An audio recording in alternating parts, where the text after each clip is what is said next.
11 millones de toneladas de productos químicos agrícolas se vierten cada año sobre las vastas tierras de cultivo de Estados Unidos. ¿Por qué este volumen masivo afecta tan drásticamente a las vías fluviales? A primera vista, el flujo de los ríos parece limpio y constante bajo la luz del sol. Pero en realidad, las sustancias envenenan silenciosamente el agua desde el poderoso Mississippi hasta los arroyos del oeste, dejando la vida biológica agotada. Entonces, la gente intentó algo técnico sin precedentes, liberando algunos castores de vuelta en estos lugares críticos. Se puede notar cómo lo inesperado sucedió tras su llegada al hábitat. Pero esto es solo el comienzo. Este pequeño ingeniero natural, una vez descartado por los humanos, comenzó a alterar la dinámica de todo el entorno. Porque sin planos, financiación ni permisos de construcción, solo necesitan dientes, lodo y algunas ramas. Se ve cómo construyen estructuras capaces de remodelar paisajes enteros con precisión. ¿Puede esta criatura sacar realmente un ecosistema del borde del colapso? El viaje de esta recuperación inicia su marcha en este punto. 2.000 millones de toneladas de residuos libera la humanidad cada año en el medio ambiente. ¿Por qué los sistemas fluviales que antes sostenían civilizaciones enfrentan un declive global? A simple vista, el agua corre tranquila hacia el mar, pero en realidad transporta una carga tóxica oculta. Casi 50 millones de toneladas de plástico y más de 100 millones de toneladas de productos químicos industriales fluyen silenciosamente hacia ríos y arroyos. Pero esta historia no está sucediendo únicamente dentro de los límites de los Estados Unidos. Se puede notar con claridad este impacto en el Mississippi, la arteria principal que drena el 40% de la nación. El incesante caudal arrastra las aguas residuales de 31 estados hacia el sur. Pero esto es solo el comienzo. Cada verano, la corriente entrega cantidades masivas de nitrógeno y fósforo en las aguas del Golfo de México. La Administración Nacional Oceánica y Atmosférica confirmó en 2023 que esta zona muerta privada de oxígeno se expandió hasta las 3.058 millas cuadradas. Es un área casi del tamaño de Delaware, donde prácticamente ninguna criatura del fondo sobrevive. Más adelante se complica, porque la agresión contra el río no se limita a la química, sino que altera su estructura física. Más de un siglo de represas, canalizaciones y drenaje de humedales ha eliminado casi el 50% de los bosques de llanura aluvial del Mississippi superior. Se ve cómo el Mississippi inferior se ha reducido a solo alrededor del 30% de su extensión original. Por esta razón, el gigante que alguna vez dio vida se ha convertido en una máquina de producir inundaciones. El desastre de 1927 causó daños equivalentes a más de 25.000 millones de dólares actuales. Esta catástrofe natural permanece como una de las más devastadoras en la historia estadounidense. 893.000 millones de dólares. Esa es la cifra exacta del daño económico total estimado que generan los incendios forestales anualmente. Las catástrofes naturales marcan la historia reciente de Estados Unidos, mientras los ríos crecen agotados por la contaminación acumulada. El cambio climático intensifica cada variable crítica del entorno. ¿Por qué la destrucción avanza con tal magnitud en la actualidad? A primera vista, los incendios parecen eventos aislados y estacionales, pero la Tierra se calienta más rápido que nunca, con temperaturas globales subiendo cerca de 0.2 grados por década. El calor seca los bosques sistemáticamente y hace que la vegetación sea más inflamable. En el año 2023, las llamas arrasaron más de 2.69 millones de acres solo en los Estados Unidos. Se puede notar cómo la humedad desciende drásticamente y los vientos se vuelven más fuertes. Una sola chispa es capaz de transformarse en una catástrofe incontrolable en cuestión de horas. Pero esto es solo el comienzo del impacto. Se ve cómo la ceniza cae pesadamente en arroyos y corrientes desde California hasta Canadá. Parece que el daño se limita a la madera quemada, pero en realidad el suelo fértil es calcinado y los flujos de agua se vuelven más erráticos que nunca. Los humedales colapsan ante la presión térmica extrema y la falta de filtración natural. Los bosques desaparecen y los sistemas fluviales, ya debilitados, son empujados aún más cerca de su punto de ruptura. 60 millones de castores norteamericanos fueron cazados casi hasta su extinción entre el siglo XVII y finales del XIX por su piel y el castoreo. ¿Por qué su ausencia se volvió crítica para los ecólogos a mediados de la década de 2000? El paisaje parecía estable sin ellos, pero se descubrió que su desaparición causaba que los arroyos se secaran más rápido y los incendios se extendieran sin barreras naturales por los humedales secos. Se puede notar cómo los ríos debilitados son empujados hacia el límite, aumentando el riesgo de colapso. Pero esto es solo el comienzo del retorno de la especie. A principios de 1900, solo quedaban unos pocos cientos de sobrevivientes dispersos en humedales remotos de varios estados. En 2008, el proyecto de castores de Mythau comenzó a restaurar poblaciones en las cascadas del norte, usando trampas humanitarias y reubicaciones desde zonas residenciales. A primera vista parece una tarea simple, pero en realidad el proceso exige chequeos de salud rigurosos antes de soltarlos en cuencas degradadas que los necesitan desesperadamente. El incendio masivo de 2014 permitió un experimento único con la liberación de 8 parejas en 3 cuencas quemadas. Se ve cómo trabajan en el terreno ceniciento para modificar el entorno. El proceso solo está cobrando fuerza. Un año después, todos sobrevivieron al invierno y construyeron más de 15 nuevas presas. Se puede notar cómo los valles ennegrecidos regresaron a ser paisajes verdes y húmedos en pocas temporadas, restaurando el ciclo natural del agua. $1.200.000. Esa era la cifra exacta asignada para un proyecto de presa en la República Checa que permaneció estancado durante 7 años por trámites burocráticos.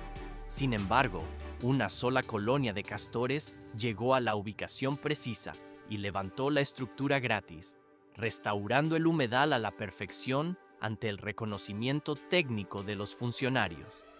Los ecólogos denominan a estos animales ingenieros de ecosistemas por su capacidad de modificación física del entorno.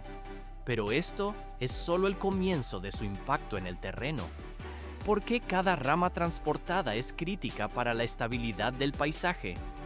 El proceso parece aleatorio al observar el movimiento de los materiales.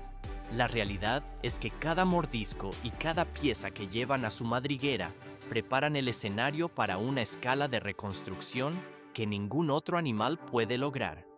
El flujo de restauración comienza técnicamente con los troncos que el roedor sostiene en su boca para alterar la corriente. Se puede notar cómo las presas no bloquean el agua por completo, sino que desaceleran su velocidad para que se derrame lateralmente hacia los márgenes. Esto permite que el líquido sature el suelo adyacente y forme nuevos humedales funcionales en pocas temporadas. Debido a esta mecánica hidráulica, los sedimentos atrapan nutrientes y los insectos regresan en oleadas, mientras juncos, sauces y álamos echan raíces rápidamente. A primera vista, la acumulación de madera parece desordenada, pero en realidad estabiliza las orillas del río naturalmente sin el uso de excavadoras ni hormigón.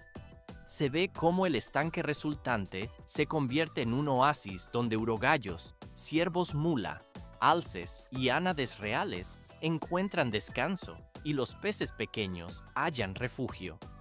Y esto no es el límite de la influencia biológica. Esta especie clave actúa como un pilar estructural que evita el colapso de todo el sistema. El ciclo natural queda así completamente restablecido sin intervención humana. Millones de dólares. Esa es la cifra exacta que costaría a los humanos replicar los embalses naturales que los castores construyen gratis. ¿Por qué los ecólogos priorizan la reintroducción de estos roedores en los valles afectados por la sequía? A primera vista, la maquinaria de ingeniería civil parece más efectiva para la gestión hídrica, pero desde el año 2008, la llegada de más de 300 castores al curso superior del río Metil generó 176 nuevos estanques en solo una década. Pero esto es solo el comienzo de la capacidad de almacenamiento del sistema. Se puede notar cómo una sola presa retiene un promedio de 1 millón de galones de agua superficial tras su construcción. Los primeros 62 estanques almacenaron casi 5 millones de galones y ahora la red completa retiene más de 65 millones de galones anualmente, suficiente para abastecer un hogar en Twist durante más de 20 años. Parece evidente que el beneficio se limita al agua visible, pero en realidad el impacto penetra profundamente en el subsuelo. Un estudio técnico en la cuenca del río Columbia determinó que 29 estanques añadieron 6.600.000 galones de agua subterránea. Esta reserva crítica ayuda a regiones enteras a resistir las condiciones más duras. Transición al siguiente nivel de mecánica de fluidos. La estructura única de las presas no bloquea el agua por completo, sino que la dispersa lateralmente. Se ve cómo el líquido se filtra en el suelo recargando los acuíferos y se libera lentamente durante el verano. Esto mantiene los arroyos más frescos, estables y fluyendo incluso durante los picos de calor extremo. Los cursos de agua sin la intervención de los castores a menudo se secan hasta la roca desnuda al final de la temporada. En contraste, aquellos con diques retienen el agua y mantienen la hierba verde. El ecosistema persiste gracias a esta reserva constante. 3 veces más humedad retienen las áreas con presas de castores comparadas con las que no las tienen, según confirmó el análisis satelital de la NASA de 2020. ¿Por qué estas barreras sorprendieron tanto a los científicos? El agua contenida por los diques no solo se estanca. La respuesta es que crea una capa de protección natural inesperada, un escudo contra los incendios que permite que la vida persista. Pero esto es solo el comienzo. Los estudios a lo largo de Washington e Idaho mostraron valles con castores como oasis resistentes al fuego. Se puede notar cómo estos lugares destacan en paisajes agrietados por la sequía, ralentizando significativamente la propagación de las llamas. Durante el incendio Twist de 2015, muchos estanques quedaron calcinados por un lado, mientras el otro permanecía verde y vivo. Parece simple coincidencia, pero en realidad la resiliencia proviene de cómo la estructura distribuye el agua por el terreno. Los bomberos incluso usaron ese líquido de los estanques para combatir el fuego activo. Transición al siguiente nivel. La presa empapa el suelo profundamente, preservando una capa de lodo fría. Se ve cómo esto crea depresiones húmedas que el fuego no puede consumir. Como resultado, los estanques actúan como fortalezas ecológicas en temporadas de incendios cada vez más severas. El ecosistema conserva su humedad protectora sin alteraciones. 7 especies de salmón nativo habitan Washington, pero su supervivencia pende de un hilo en medio de temporadas de incendios cada vez más severas. ¿Por qué esta población icónica ha sido empujada hasta el borde del colapso total? A simple vista, podría parecer el efecto inevitable de ciclos naturales adversos. Sin embargo, durante los últimos 40 años, los números se han desplomado, obligando a una intervención directa para recuperarlos del abismo. Pero esto es solo el comienzo del desafío para el ecosistema local. La población humana se expandió un 63% desde 1990 hasta 2020, reduciendo drásticamente las llanuras aluviales. Se puede notar cómo el cemento oprime los arroyos, provocando que Puget Sound pierda más de 1/3 de su costa natural. Todo se vuelve más complejo para la fauna acuática. Por esta razón, Los salmones Chinook y Coho disminuyeron entre un 70 y un 90% en muchas cuencas debido al calentamiento crítico de las aguas.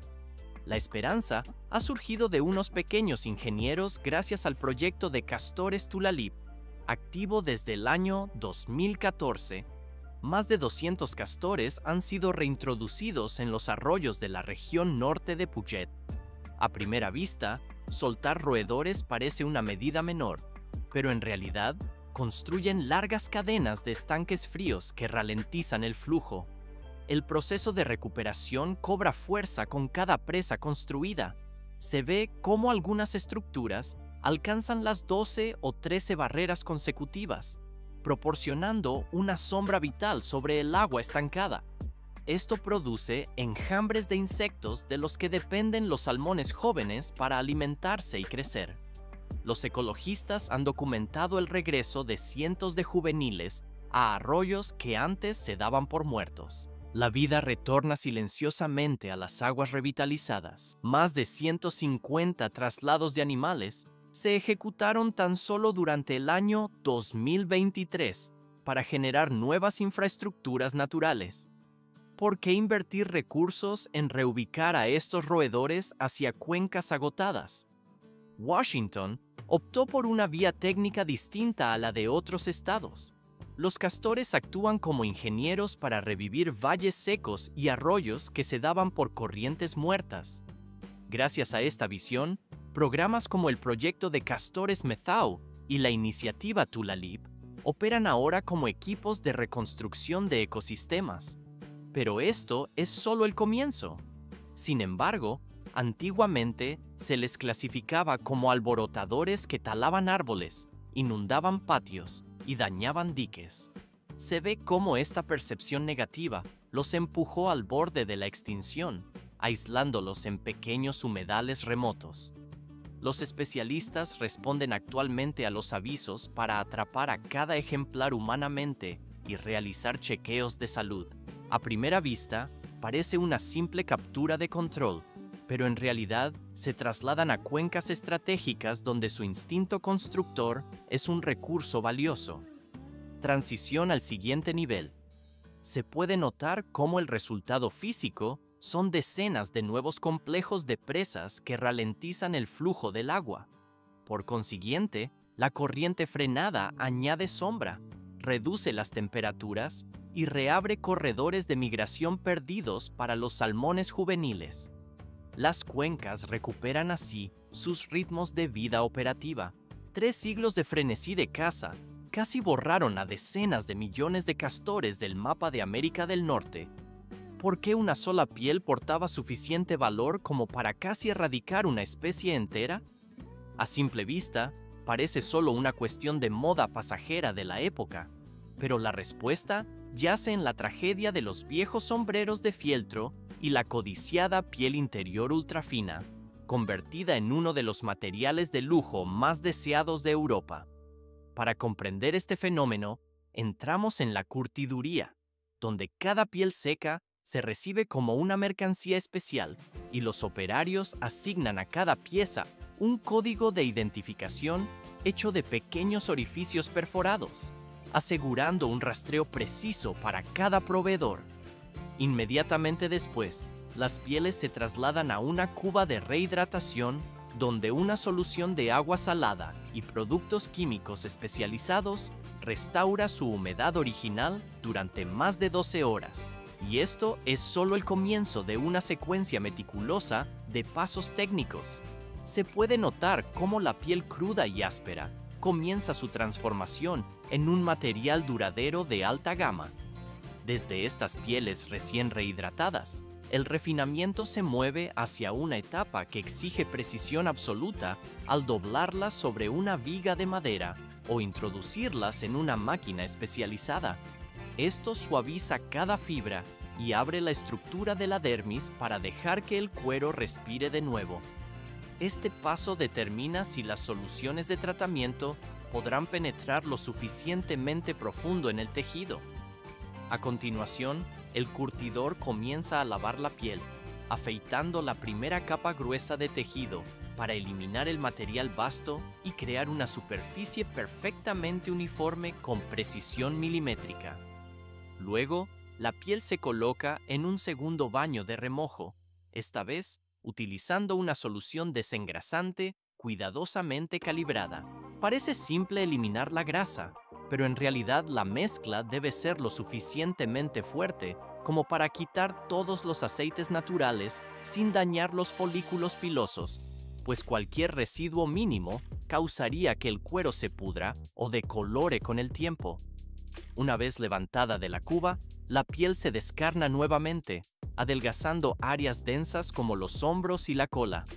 Todo se vuelve más complejo en este punto del proceso, porque este paso crítico define la suavidad, la durabilidad y la coloración impecable del cuero terminado. La piel adelgazada entra ahora en la etapa más delicada de todo el proceso, la eliminación de los pelos de protección para crear el castor esquilado. El curtidor sumerge la piel en una solución especialmente formulada que afloja solo las raíces del pelo de protección, sin tocar la piel interior ultrafina que se encuentra debajo. Se puede observar cómo, cuando la piel alcanza el nivel ideal de apertura, se coloca sobre una viga y cada pelo de protección y pelo juvenil se raspa cuidadosamente de la superficie.